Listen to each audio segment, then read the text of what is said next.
நம்முடைய ஆண்டவர் நமக்கு முன்னால் கடந்து சென்றார் என்றால், முன்னால் போனால் நமக்கு பயப்படவே வேண்டிய அவசியம்.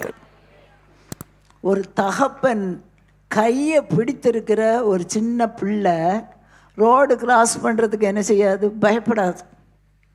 அது பார்க்காது டிராஃபிக் வருதா, அங்கே கார் வருதா, இங்கே கார் வருது. கை யாருக்கு கையில் இருக்குது? தகப்பன் கையில். அதே போல் கர்த்தர் இந்த மாதம் எல்லாம் நம்மை நடத்துவார். நன்மை நடத்துகிற ஆண்டவர் முன்னால் செல்கிறார். என்ன தடை இருந்தாலும் அந்த தடைகளை நீக்கி போடுவாராம். நீக்கி போடுகிற தேவன் என்ன செய்வார்? வாசலையும் திறப்பார். ஹல்லேலூயா! விசுவாசிக்கிறீங்களா? சில தடை தான் நீக்கி போடுவார். எப்படி போகணும்னு தெரியாது அப்படின்னு யோசிக்க மாட்டோம். வாசல்களை திறந்து அதில் உட்பிரவேசித்து கடந்து போக உதவி செய்வார்.